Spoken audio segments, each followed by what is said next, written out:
얼마 전에 경매에 팔렸던 한 그림이 있습니다. 레오나르도 다빈치라는 르네상스의 천재죠. 그 천재가 그린 그림입니다. 그런데 그 그림이 처음 발견됐던 것은 지금으로부터 한 60년 전입니다. 그 60년 전에 이 그림 파는 사람이 70불에 팔았습니다. 이 레오나르도 다빈치의 작품이 아니고 너무 많이 덧칠이 되어 있었기 때문에 이거 레오나르도 다빈치의 제작 거다 이렇게 생각을 하고 70불에 팔았습니다. 70불에 산 사람이 그림을 자세히 이렇게 살펴보면서 또 전문가들을 고용을 해서 살펴보니까 그림이 덧칠이 되어 있는 겁니다. 그래서 그림의 덧칠을 전문적인 방법으로 살살 벗겨냈습니다. 그리고 나중에 알게 되기를 이것이 지금 별로 남아있지 아니한 레오나르도 다빈치의 이 그림의 이름은 살바도르 문디입니다. 경상도 말로 문디가 아니라 살바도르 문디 하면은 문디가 세상의 그런 뜻이고 살바도르 하면은 구원자라는 뜻입니다. 세상의 구원자라는 그림입니다. 예수님께서 오른손 손가락 두 개를 이렇게 꼬았는데요, 이것이 축복한다는 의미입니다. 축복한다. 그리고 왼손에 지구를 들고 있는, 수정구슬을 들고 있는데 지구를 의미하는 것입니다. 그러니까 세상의 구원자, 세상의 구주로서 세상을 지금 축복하고 지구를 축복하고 있는 그런 살바도르 문디라는 그런 작품입니다. 이런 작품이라는 것을 알게 됐고 이것이 진품이라는 것을 알게 됐습니다. 그래서 2011년에 이 작품을 내놓으면 지금까지 경매 사상에 없었던, 경매 사상에 가장 많이 받은 돈이 1억 5천 정도, 1억 4천 정도가 가장 많이 받은 그런 가격이었거든요. 그런데 2억 불은 충분히 받을 수 있을 것이다 이렇게 생각을 했습니다. 그런데 작년 말에 이 작품이 나왔습니다. 작년 말에 경매를 하던 중에 그냥 경매가 끝나버렸습니다. 얼마로 끝났냐면 4억 불로 끝났습니다. 이 4억 불을 누가 샀느냐는 잘 밝혀지지 않았는데요, 비밀로 했기 때문에. 그런데 사우디아라비아의 한 왕자가 이 그림을 샀다고 그렇게 생각이 되고 있고요. 그 다음에 그 그림의 수송이라든가 또 텍스라든가 이런 것까지 다 합치면은 4억 5천만 불을 들여서 이 그림을 산 것입니다. 그러니까 60년 동안 70불짜리가 4억 불이 되는 그런 놀라운 변화를 겪은 거죠. 뭐 때문에 그런가? 이것이 진품이냐 아니냐? 이것이 진짜냐 가짜냐? 이것이 르네상스의 천재 레오나르도 다빈치가 직접 그린 그림이냐 아니냐? 이것이 문제였던 것이죠. 그러니까 진짜를 발견한다는 것은 굉장히 중요한 것입니다. 우리가 먹고 사는데 4억 불이라도 저는 전혀 두렵지 않습니다. 왜냐하면 저희들 생활에 별로 크게 영향을 안 주는데, 그런데 만약에 우리가 죽고 사는 문제가 걸려 있다 그러면 이 생명이라는 것은 물질로 바꿀 수가 없는 거거든요. 그런데 우리가 천국 가고 지옥 간다, 두 갈래 길이 있는데 지금 어느 길로 가야 되느냐? 이거는 4억 불이 아니라 40억 불이라도 우리가 영원히 하나님 나라에서 산다 못 산다라는 문제는 너무너무 중요한 문제거든요. 그런데 지금까지 요한계시록을 통해서 우리가 복음의 말씀을 들었습니다. 그런데 이 복음의 말씀이 진짜냐 가짜냐, 이거 굉장히 중요한 일이죠. 우리가 들은 복음이, 내가 믿은 구원의 복음이 진짜냐 가짜냐? 가짜면은요 정말 허무한 것이죠. 진짜면은 정말 다행인 것이죠. 지금까지 천국에 관해서, 새 예루살렘에 관해서 22장 5절까지 맞춰졌습니다. 그리고 6절부터 21절까지는 여러분이 한번 읽어보시면 알겠지만 동그라미가 많이 나옵니다. 이 동그라미는 다시 시작한다라는 의미인데요, 이거 문단이 나눠진다라는 의미입니다. 굉장히 겉으로 보기에 난삽합니다. 이게 왜 붙었을까? 우리가 의문을 가져볼 만하죠. 그냥 22장 5절에서 왜 안 끝나고 이렇게 잡다한 얘기가 붙었을까? 이것을 우리는 보증서라고 생각을 해야 됩니다. 지금까지 전한 말씀이 진짜라는 것이죠. 진짜라는데 진짜의 보증서가 필요한데 이 보증서를 3장을 지금 붙여놓은 겁니다. 어떤 보증서가 붙었느냐 하면은 천사의 보증서가 붙었습니다. 그리고 두 번째 보증서는 예수님의 보증서입니다. 세 번째 보증서는요, 사도 요한의 보증서입니다. 우리가 신앙이 바르다 이렇게 얘기할 때 그 바른 신앙을 네가 뭘로 보증하느냐? 내가 사도적인 신앙을 가졌다. 예수 그리스도께서 전해주시고 사도들에게 전해주신 그 신앙을 우리가 그대로 가졌다. 그러면 그거 보증되는 겁니다. 그 보증서의 하나가 사도신경입니다. 사도적인 신앙을 가졌으면 보증되는 건데, 여기 그 사도 중에 한 사람인 가장 오래 살았으면서 가장 성경의 마지막 책을 저술한 요한의 보증서가 붙었고요, 그 다음에 그 전에 바로 예수님의 보증서가 붙었고요, 그 다음에 오늘 우리가 읽게 된 천사의 보증서가 붙어 있는 것입니다. 보증서를 통해서 이게 진짜라는 거죠. 이 진짜라는 것이죠. 그런데 오늘 천사는 뭐라고 우리에게 증언하고 있는가, 이것을 한번 받으면서 말씀을 받고 복음을 받은 사람들이 주의해야 될 일에 대해서 몇 가지로 살펴보기를 원합니다. 이 보증서에는 5가지의 권면이 있습니다. 그런데 거룩을 향한 권면입니다. 거룩하게 살아야 된다, 의롭게 살아야 된다. 그런데 5가지 권면을 하고 있거든요. 그런데 3가지 권면이 바로 이 천사의 권면에 나오고 있고요, 예수님의 권면이 있고요, 그 다음에 사도 요한의 권면이 있습니다. 이 권면을 받으면서 우리가 은혜 받기를 원하는데요, 첫 번째, 그러면 천사가 뭐라고 증언을 하고 있는가? 첫 번째 증언은요, 말씀을 지키는 자에게 복이 있다라는 증언을 하고 있습니다. 말씀을 지키는 자가 복이 있다는 것이죠. 오늘 한번 말씀 6절 말씀 먼저 한번 같이 읽어보시도록 하겠습니다. 함께 읽습니다. 또 그가 내게 말하기를 이 말은 신실하고 참된지라 주 곧 선지자들의 영의 하나님이 그의 종들에게 반드시 속히 되어질 일을 보이시려고 그의 천사를 보내셨도다. 그의 천사를 보내셨도다 그랬는데요, 여기 또 그가 내게 말하기를, 여기 그가 내게 말하기를, 여기 성경 본문에 의해서 번역을 했는데요, 약간의 의역인 NIV 성경을 보면은요, The angel said to me 그랬어요. The angel said to me, 천사가 내게 말했다. 이 천사가 보증하고 있다는 것이죠. 이 천사가 어떤 천사냐? 굉장히 중요한 천사라는 것이죠. 그 중요한 천사라는 건지 다음 조금 이따 말씀을 드릴 텐데, 이 중요한 천사가 이 복음이 진실되다는 것을 오늘 말씀 가운데 보니까 신실하다는 거죠. 신실하다는 것은 믿을만하다는 거죠. 참되다는 것이죠. 그래서 천사를 통해서 전달된 복음의 말씀이 진실하다는 거죠. 종종 배달 사고가 나는 경우가 있습니다. 정말 중요한 것이 그냥 가다가 없어지는 경우가 있습니다. 가서 열어보니까 없어졌어요. 그런데 그 배달을 잘 할 수 있게끔 도와주시는 분이 누구신가 하면은 성령님께서 도와주신다. 오늘 본문 말씀에 보면은요, 선지자들의 영의 하나님이 그랬어요.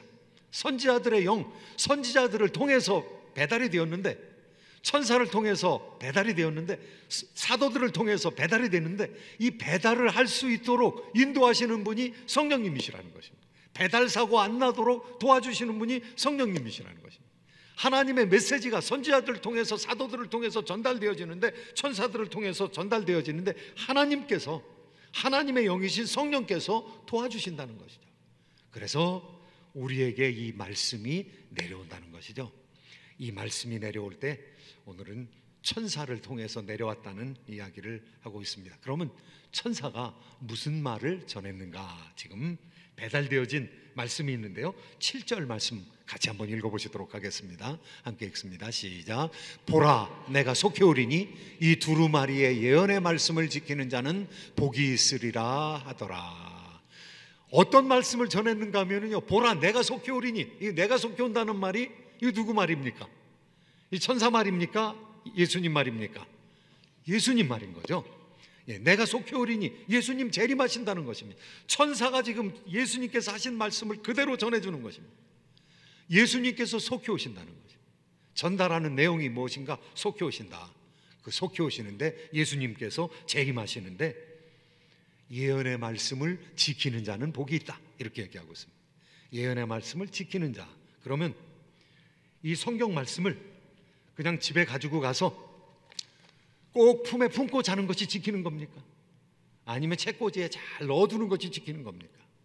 이사 갈 때 이것을 먼저 챙겨가는 것이 지키는 것입니까? 하나님의 말씀을 지킨다 그러면은 순종한다는 의미가 있죠. 순종한다는 의미고요. 지킨다 그러면은 적용해서 삶에서 하나님의 말씀이 살아서 운동력 있는 말씀으로 나타나도록 만든다는 것이죠. 적용한다는 것이죠. 하나님의 백성들이 그 당시에 하나님의 말씀을 적용시키면서 사는 것이 쉽지 않았습니다. 지금 미국은 어떻습니까? 최고의 나라죠. 문화가 최고입니다. 과학이 최고입니다. 군사력, 경제력 최고입니다. 또 몇 해 전에는요, 석유가 개발이 되었는데요, 석유는 앞으로 미국이 300년 쓸 것이 있습니다. 셰일가스가 개발이 된 거죠. 석유 이제 생산하는 나라, 수출하는 나라가 된 것이죠. 미국은 대박을 맞은 거죠. 네. 그런데 그 나라에서 우리가 살고 있는데요, 그 나라에서 살고 있는 우리들이 많은 복을 받았는데 정말로 큰 복은 무엇입니까? 여기 보니까 예언의 말씀을 지키는 자는 복이 있으리라. 그 당시에 살고 있는 사람들은 예언의 말씀을 지킬 수가 없었어요. 왜 지킬 수가 없었느냐? 하나님의 말씀을 그대로 지키다가는 나가서 밥 굶어 죽기 또 굶었습니다. 밥 굶기 또 굶었습니다. 왜냐하면 그 당시에 길드에서, 상업조합에서 일하는 사람들 다 고사 지내고 나갔거든요. 고사 지내는데 그 길드, 그 공동체에서 섬기는 신이 있었거든요. 그 신한테 고사 지내고 나갔는데요, 하나님의 백성들은 어떻게 했습니까? 고사 못 지냈어요. 그 당시에는 황제 숭배하는 곳이었습니다. 그 당시에 로마 사회, 미국 사회처럼 강력한 사회였었죠. 강력한 사회였는데 종교적으로는 다신교였습니다. 다신교. 그러니까 황제 숭배를 해도 되고 우상을 섬겨도 되고 이것저것 다 섬겨도 된다. 예수 믿어도 괜찮다. 예. 그런데 예수 믿는 사람들이 핍박을 받는 이유는 무엇입니까? 예수밖에 없다고 해가지고 핍박을 받은 것입니다. 예수밖에 없다고 해서. 지금도 그렇죠. 구원받을 길이 예수님밖에 없습니다. 그러면 우리 친구들이 뭐라고 얘기합니까? 야, 왜 그렇게 독선적이냐? 좀 이렇게 종교적인 관용을 가지고 지내면 안 되냐? 왜 예수님밖에 없다고 그렇게 다른 사람들하고 불화를 만들어내느냐? 우리가 같이 살아가면 안 되냐? 지금 다원주의 사회인데 너도 옳고 나도 옳고 다 같이 그렇게 인정하면 안 되냐? 그런데 예수님께서 뭐라고 그러셨어요? I am a way라고 안 그러고 I am the way라고 그랬거든요. 나는 그 길이다, 그 예언된 길이다, 유일한 길이다, 이렇게 말씀하신 거거든요. 이 정관사 더를 쓴다는 것은요, 원어에 정관사가 쓰여져 있거든요. 이거는 중대한 의미가 있는 거거든요. 이스라엘 백성들이 예수님을 믿고 나서, 이방인들이 예수님을 믿고 나서 이들이 핍박받게 된 이유는 단 한 가지입니다. 예수님만 믿었기 때문에 그렇습니다. 우상을 섬기지 않았기 때문에, 황제 숭배를 반대했기 때문에 그렇습니다. 그러니까 관용적인, 종교적으로 관용했던 다신교 위주의 로마 사회에서 기독교인들이 눈에 드러날 수밖에 없었던 것이죠. 비난을 받을 수밖에 없었던 것이죠. 하나님의 말씀을 지킨다는 것은 굉장히 힘든 일이었습니다. 하나님 말씀을 지킴으로 말미암아 그들이 핍박을 받게 되었던 것이죠. 우리 시대에도 아마도 하나님 말씀을 고지고대로 지키려고 그런다면 아마 핍박을 받게 될지도 모릅니다. 미국은 가장 강력한 기독교 사회입니다. 그래서 예수님을 믿는 것에 대해서는 상식이다. 예수님 믿으면 좋다. 복음주의자들 깨끗하다. 복음주의자들 믿을만하다. 예수님 잘 믿는 사람들 신실하다. 칭찬받습니다. 도움을 받을 수도 있습니다. 그런데 지금도 예수님 믿는 것으로 말미암아 핍박받는 사람들이 많이 있는 것. 하나님 말씀을 지키기가 힘든 것이죠. 이 말씀을 지키기가 힘든 것이죠. 북한에서 내놓고 예수님 믿을 수 없습니다. 거기서 예수님 말씀을 지킨다는 것은 자기 생명을 바쳐야 되는 일인 것이죠. 그런데 말씀을 지키라. 때가 가까우니까 말씀을 지켜야 된다. 이렇게 말씀하고 있는 것이죠. 두 번째로는요, 두 번째 권면은 하나님만 믿으라는 거예요. 하나님만 경배해야 된다는 거예요. 하나님만 예배해야 된다는 것입니다. 체험 가운데서는 여러 체험이 있습니다. 지금 사도 요한 궁극적인 체험을 했습니다. 이 체험 가운데 세상에 체험이 얼마나 많습니까? 좋은 체험은 얼마나 많습니까? 아마 술을 좋아하는 사람들은요, 뭐 싸구려 양주라도 걸치면은요, 그것으로 뭐 괜찮은 체험했다, 뭐 좋다 이렇게 얘기할 겁니다. 60년대에 히피 운동을 하는 학생들, 이 사람들은요, 반전 운동을 하는 학생들은요, 궁극적인 체험을 추구했습니다.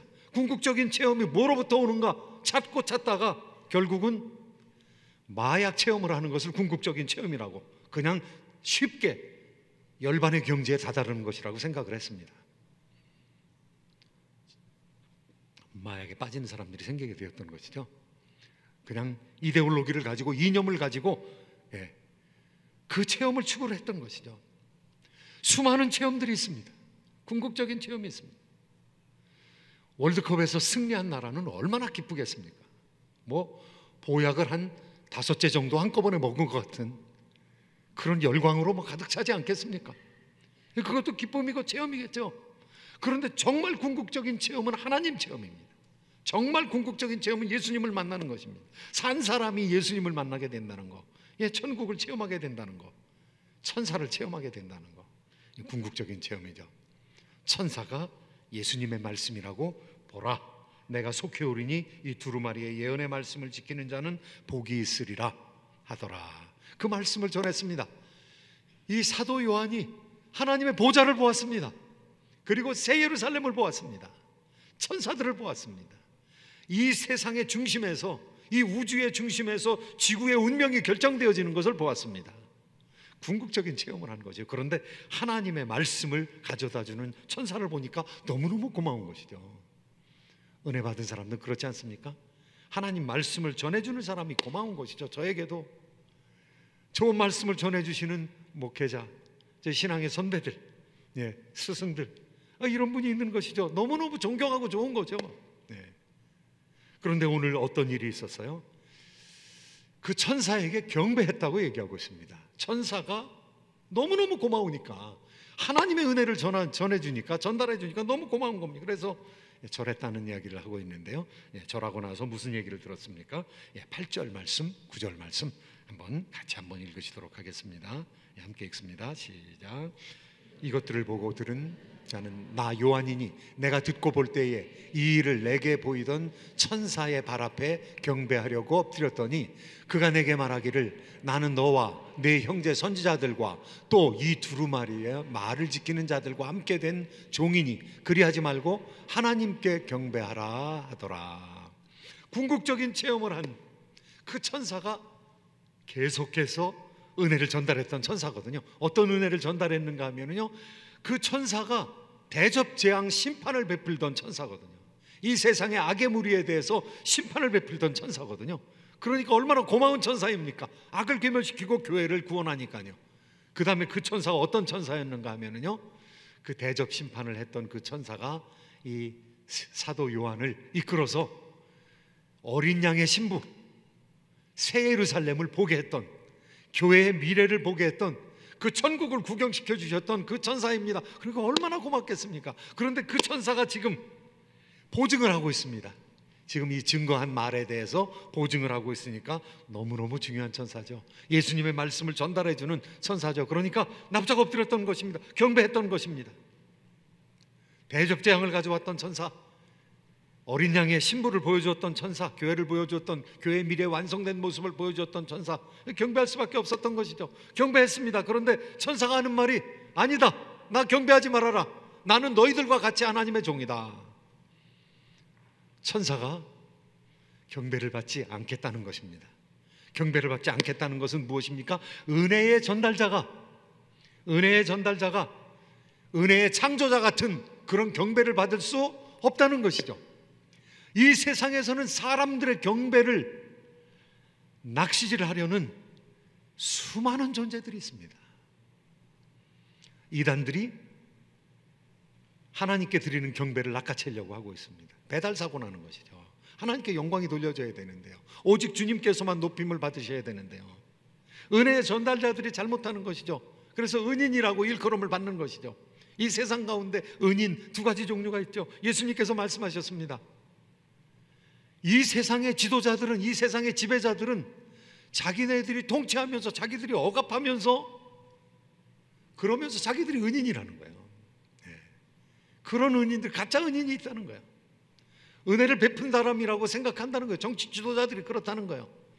그리고 또 한편으로는 종교 지도자들이 있습니다. 종교 지도자들 하나님의 은혜의 전달자죠. 하나님 말씀의 전달자죠. 그런데 종교 지도자들이 하나님의 은혜의 사역을 잘 감당하고 나서 영광을 자기가 받는 거예요. 돈을 자기가 버는 거예요. 이런 잘못된 배달 사고 치는 잘못된 전달자가 있다는 거죠. 그런데 천사는 분명합니다. 나한테는 영광 돌리지 마라. 나는 너희들하고 똑같은 종이다. 이 말씀이 한편으로는 우리를 조심시키기도 하지만은요, 한편으로는 사람이 얼마나 존귀한 존재인가, 하나님의 말씀을 전달하는 사도들이 얼마나 귀중한 존재인가, 그리고 참 미련한 말로 복음을 전파하는 이 전도하는 분들이 얼마나 존귀한 존재인가. 천사, 이 광명한 천사와 이 권위 있는 천사와 동일하는 거죠. 하나님의 종이라는 것이죠. 사도들이 하나님의 종이라 불렸던 것처럼 이 복음의 전달자들이, 지금 우리가 복음을 받았습니다. 우리는 복음을 전달하는데요, 계시를 전달하는 것이 아니라 우리가 받은 복음을 전달하는데요, 사도들과 같지 않지만, 천사와 같지 않지만 우리를 아주 중요한 사람이라고, 하나님의 종이라고 일컫고 있다는 것이죠. 사랑하는 성도 여러분, 배달 사고 나는 경우가 많이 있습니다. 여러분, 하나님의 종을 여러분이 귀중하게 여긴 건 괜찮습니다만은, 목회자들을 종이라고 부르다가 못해서 그냥 종님이라고 부르는 경우도 있어요. 종님. 이게 종님이면은 어떻게 되는 거예요? 좀 헷갈리죠. 목회자들은 하나님 영광 받을, 사람으로부터 영광 받을 일이 없습니다. 천사들도 마찬가지라는 거예요. 경배 받을 일은 더더욱 없습니다. 높아지는 것은 굉장히 거북살스러운 것이죠. 우리가 많은 타이틀을 가지고 있습니다. 교회 가운데 많은 타이틀이 있습니다. 저도 장로입니다. 말씀을 가르치는 장로입니다. 장로라는 타이틀, 집사라는 타이틀, 권사라는 타이틀. 그런데 타이틀 받는 거 너무 즐기지 말라는 것입니다. 예수님 말씀이십니다. 예수님께서 뭐라고 말씀하십니까? 마태복음 13장에서는요, 예수님 이렇게 말씀하고, 23장에서는요 이렇게 말씀하고 계십니다. 23장 8절 이하의 말씀 같이 읽겠습니다. 시작. 그러나 너희는 랍비라 칭함을 받지 말라. 너희 선생은 하나요, 너희는 다 형제니라. 땅에 있는 자를 아버지라 하지 말라. 너희 아버지는 한 분이시니 곧 하늘에 계신 이시니라. 또한 지도자라 칭함을 받지 말라. 너희의 지도자는 한 분이시니 곧 그리스도시니라. 이 세상에는요, 초현실주의의 아버지, 인상파의 아버지, 로코코 음악의 아버지, 바로코 음악의 아버지, 아버지들이 얼마나 많은지 몰라요. 한국 연극의 대부, 한국 연극의 아버지, 위대하신 우리 아바이, 얼마나 많은 얘기들이 있는지 모릅니다. 그런 타이틀이, 그런데 타이틀을 좋아하지 말라는 것이죠. 아버지는 하나님 한 분밖에 없으시다는 거예요. 랍비라는 이야기, 랍비는 선생님이라는 뜻입니다. 이 선생님이라는 얘기, 그거 너무 즐겨하지 말라. 그 다음에 지도자라는 말 너무 즐겨하지 말라. 이게 하나님께 붙은 명칭이라는 것이죠. 이거 예수님에게 붙은 명칭이라는 것이죠. 너희들은 그 명칭을 탐하지 말라는 것입니다. 교회에 많은 명칭들이 있습니다. 그런데 겸손하게 섬기기 위해서 준 것이지, 그것으로 말미암아 칭찬을 받을 필요는 없고 영광을 받을, 경배를 받을 필요는 더더욱 없다는 것이죠.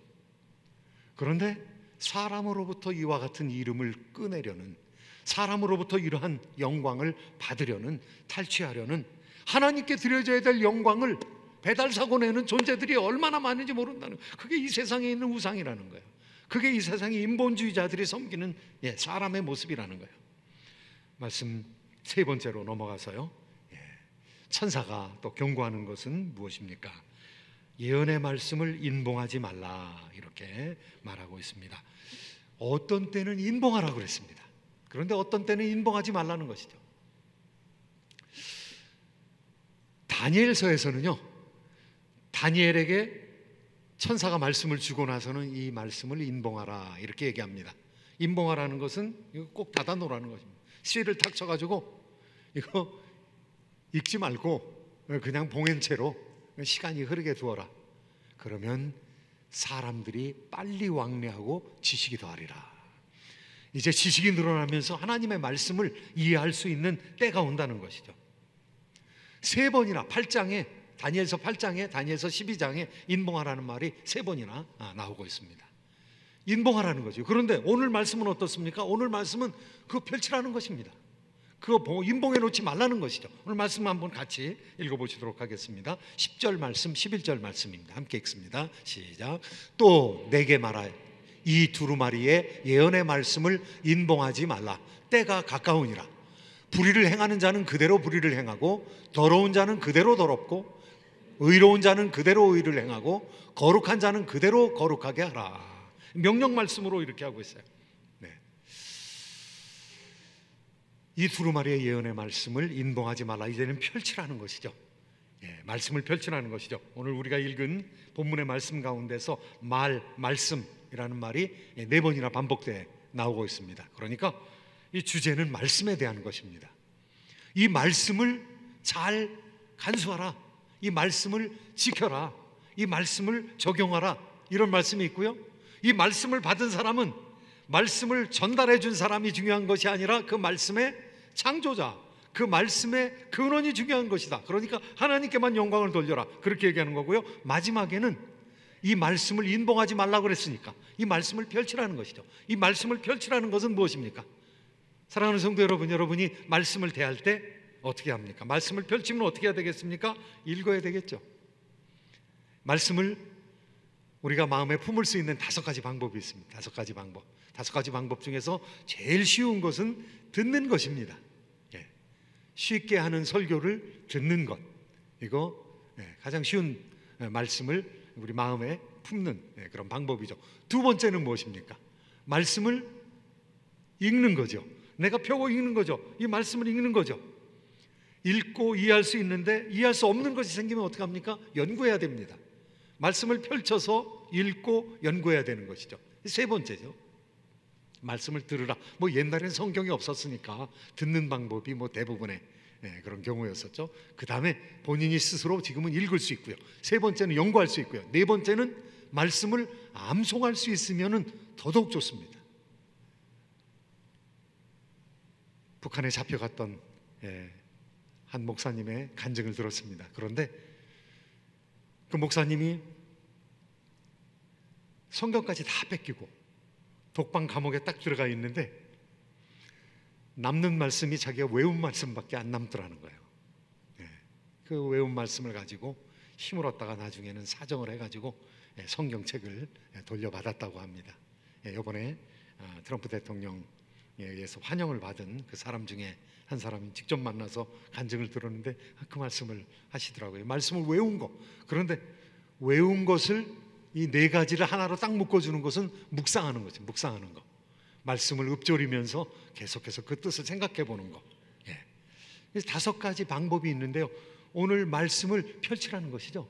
말씀을 펼치라는 것은 말씀을 연구하라는 것이죠. 이 예언의 말씀이 이제 풀려질 때가 됐다는 것이죠. 계시록. 이거 아무나 연구할 수 없는 책이었습니다. 우리 선생 가운데 유명한 장로교의 참 비조가 되는 우리 켈빈 선생도 요한계시록에 주석을 안 썼습니다. 주석을 3장까지 쓰다가 그만두었습니다. 그 다음부터 너무 어려웠기 때문에 아직 때가 이르지 않았다고 생각하셨는지도 모르겠습니다. 그런데 지금은 놀라운 세대가 되었습니다. 지금은 성경 전체를 피면 이해할 수 있는 시대가 되었습니다. 지금은 전문가들이 너무 많아졌어요. 성서신학자들이 너무 많아졌어요. 성서신학 연구가 되면서 이 성경에 장르가 있다는 사실을 발견하게 되었어요. 역사책이 있는가 하면은, 편지가 있는가 하면은 여기 묵시문학이 있다는 사실을 발견하게 되었어요. 우리가 읽었던 이 요한계시록 묵시문학입니다. 그러니까 묵시문학을 따로 연구한 사람들이 그 묵시문학의 해석 방법대로 이 성경을 해석해야 된다는 사실을 20세기에 들어와서 알게 된 거죠.